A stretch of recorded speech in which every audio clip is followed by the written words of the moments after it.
Good day everyone, welcome to today's video. Today it's the final subscriber replay and the final video till my assignment is done. And today's replay was sent in by KillerTigger Jr., who I have flown with a couple of times. You will have seen him in the Fogwolf 189 video. Now, he sent this one in because he said, well, you want it? And I was like, yeah, sure, it's Blackwidow. I love the Blackwidow. It's an amazing aircraft. Well, it's not the best, but it gets the job done, that's for certain.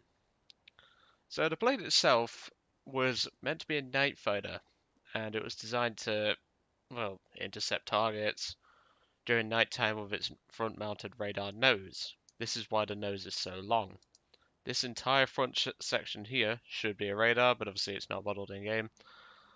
But this aircraft was meant to intercept bombers, planes, well, fighters, heavy fighters such as 410s and things like that, and do night raids basically.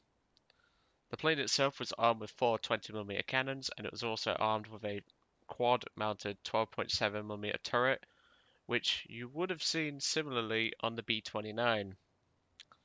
Now, this aircraft can also carry 4,000 pounds of bombs, or you can carry 2,000 pounds of bombs, obviously 4 500s and 4 1,000 pounders, respectively. Now, in real life, you could actually lock the turret into place where it is now, and actually shoot a target. Unfortunately, Gaijin doesn't allow us to do this, which is a shame because having essentially half a P-47 and two Helldivers sticking out the front of this thing, it's dangerous. In fact, no, you've got a F4U4B Corsair, and you've also got a F2A3 Buffalo firing out this thing from the front. That is dangerous, and it is highly lethal. Unfortunately, we can't lock the turret in place, which is a real shame. Armor plating for the aircraft is pretty standard for American aircraft. You've got some pilot protection, you've got bulletproof glass, you've got some gunner protection and some actual protection for the guns themselves. You've got a bit in the area where the 20mm are stored, possibly a navigator as well. But the easiest way I find to take out this aircraft is to come from behind and aim right here. Or alternatively, try and blow out the tail control because this thing doesn't fly very well without tail control.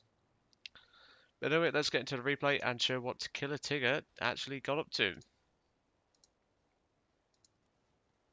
Now, he was a bit lucky in this battle because it turns out after reading the battle chat, his engines were actually failing during this battle. They were, well, he took some damage later on in the battle, which you will see, and well, that caused him to nearly die, but luckily the enemy dies first.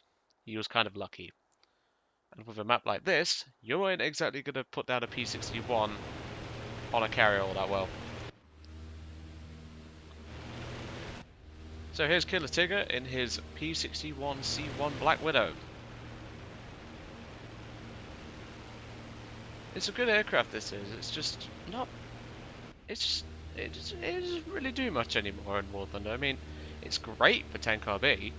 With its heavy firepower and heavy bomb load, it can turn the tide of a tank battle.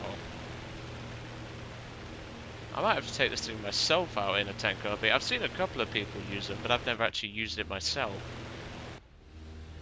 Now, for some reason, KillerTigger loves to change his camera angles here. I know for a fact that he flies with a flight stick, but other than that, that's really it. He literally just flies with a flight stick. Which, nothing wrong with that. I mean, I personally keep that to sim, personally, but that's your call, mate. It's your call. This is a BR 4.7 match. However, I'm a bit confused with the Django Squadron member named Laser Pegasus. Is it the J2M5 with the 30mm, or is it J2M5 with the 420s? I think it's the 30mm. Either way, it's still a dangerous aircraft. But other than that, that's really all you have to worry about.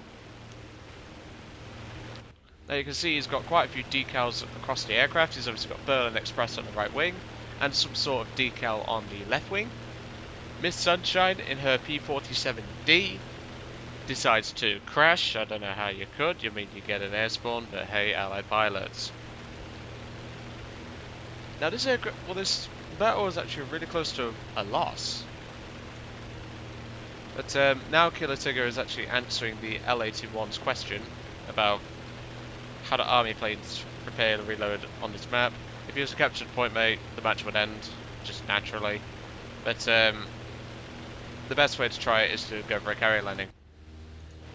I once got this map in a, oh, what was it?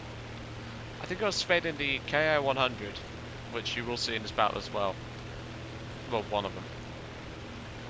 And I actually had to land it on a carrier. It went really well, but my team was dead, so yeah. So here comes the J2M5, which I'm pretty certain is the 30mm model.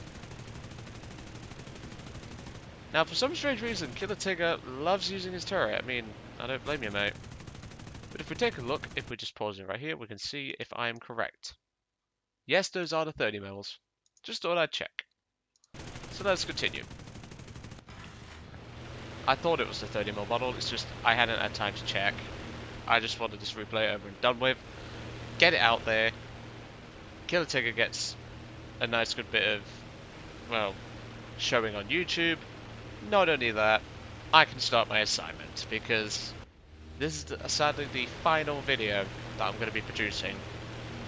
No more after this, I'm afraid, ladies and gentlemen. And well, that B7A2 learned the hard way. You should never go head on with a P61.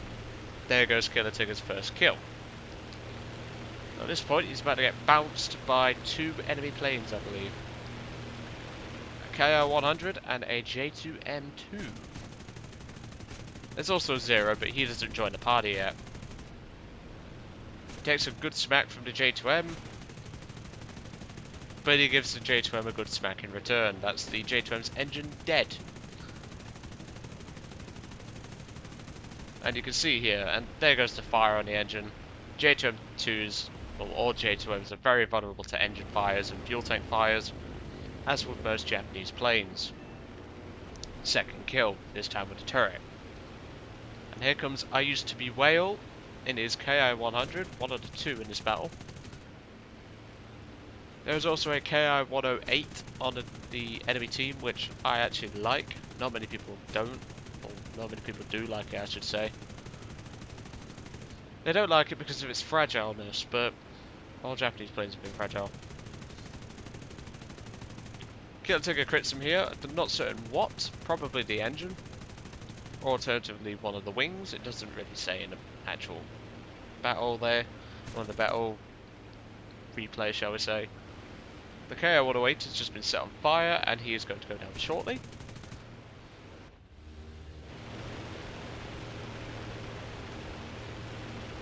And well, he's managed to fend off the KI-100 for now, but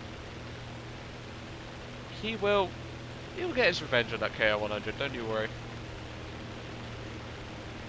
Now, I haven't flown a P61 in a long time, but this bit was rather strange for me watching this.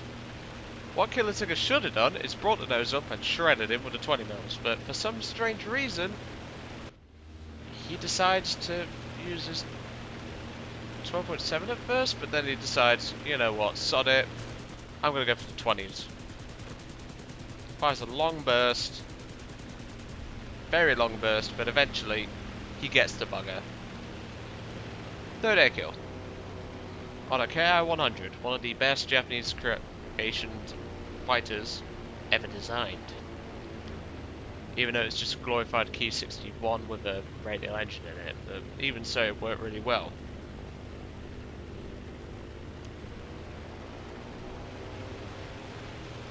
And here comes a double whammy for KillerTigger.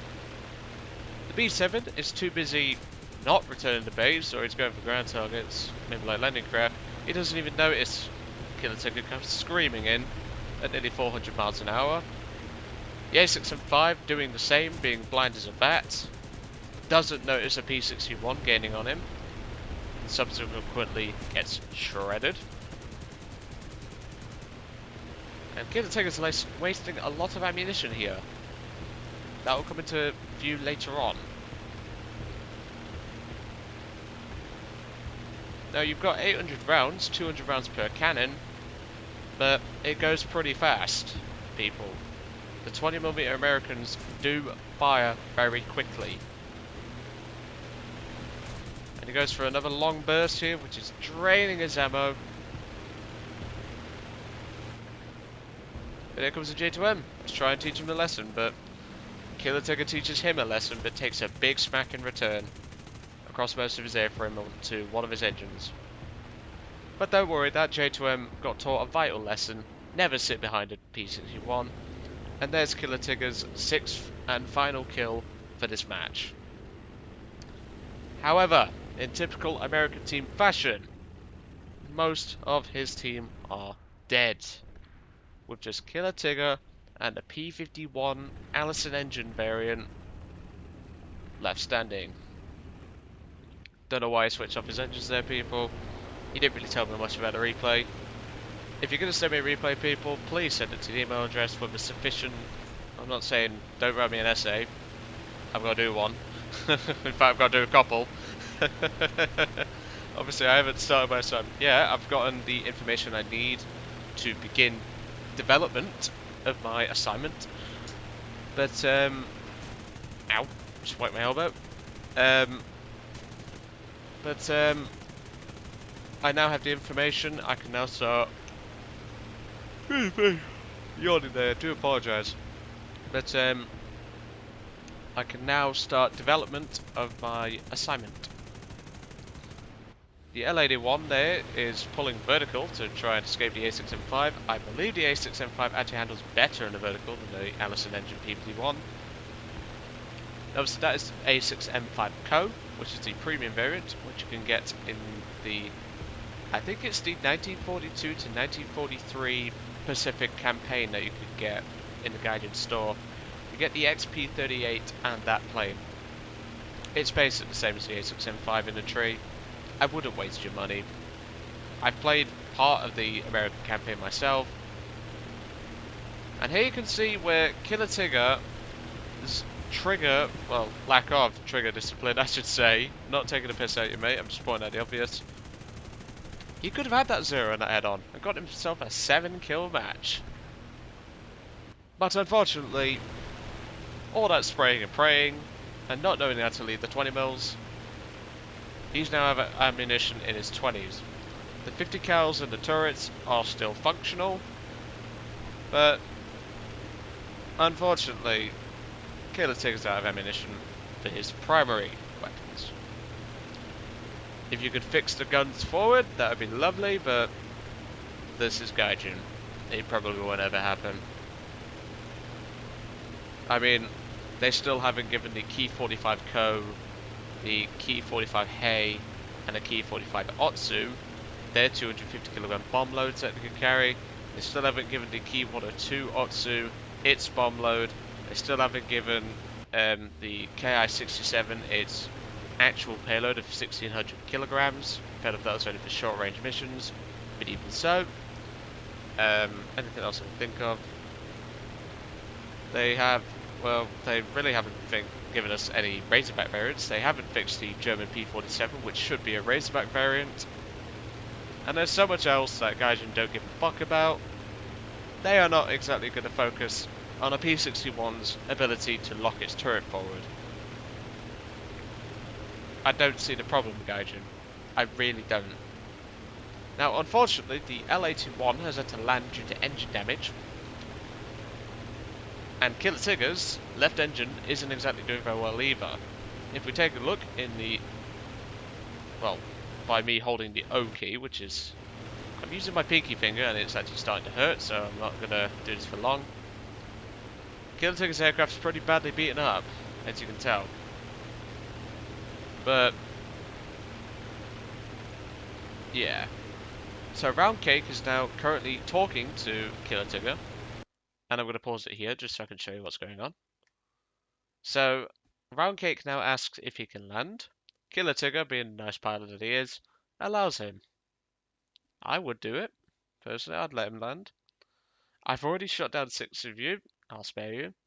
Pilot damage is the worst mechanic. Now, I'm going to go briefly over the pilot mechanic. Essentially, if your pilot takes damage, the plane handles like dog crap.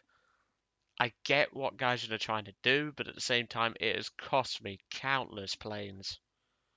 Specifically on landing planes. But still, it is kind of stupid. Now, Round Cake is going on about 1v1ing a P61. Personally, that's just suicide for you. But KillerTigger's out of ammo. His left engine's going to fail. The P61, I don't believe, can fly with one engine. She's a big, heavy bird. She kind of needs two. And when one of them's failing, it doesn't help. But luckily for KillerTigger, Round Cake has actually got a damaged engine.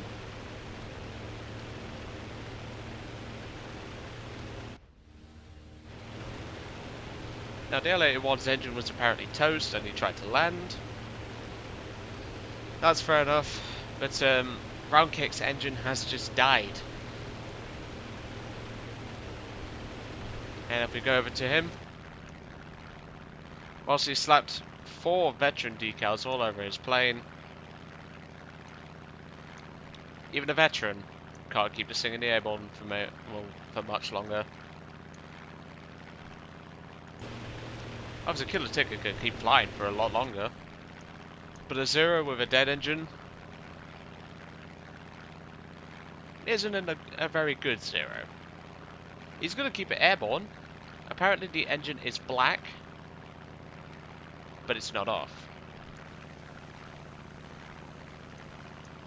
Well, I can just tell by the sound of your engine, mate, you're missing either a couple of cylinders, or your engine just is either overheating, then yeah. And there goes his engine. Round Cake unfortunately has to ditch. And well, there he goes. And I will admit, that wasn't a bad ditching attempt, but even so. KillerTigger's apparently lost one engine. Doesn't look like it to me, but that's probably a replay bug. But even so, well done to you, KillerTigger. Cracking result in the P61 Blackwidow. I hope it's spaded. Keep spading, buddy. And, well, keep it up. I mean, you had a cracking game against Japanese. Japanese tend to be the American pilot's Achilles heel, sorry. Anyway, that's it for today, and for about a week or so, I'm going to go crack on my assignment. Obviously, by the time this video comes out, I'd have either finished it or be very close to it being finished. And on the 15th, I believe it is, I will be back. It won't be a massive video, but it'll just be a, hey, I'm back, this is what's going to happen sort of thing. But anyway, I shall see you guys in about a week's time, to almost 2 weeks. And well, enjoy the content whilst it's here. And if you've missed any videos since you're a new subscriber, go back and have a look because I've done plenty for you. I've done my best to try and keep you guys entertained. I'm obviously not the world's biggest channel, but now that it's, well, at the time of this recording, I'm actually at 51 subscribers, which I'm well happy for. Thank you guys for subscribing. Keep going, keep subscribing, and leave comments if you have anything about it. And I shall see you all in a week's time. So, thank you for watching. Thank you for being a part of this channel and the community, which isn't very big, but it's there. And I'll catch you all on the next one.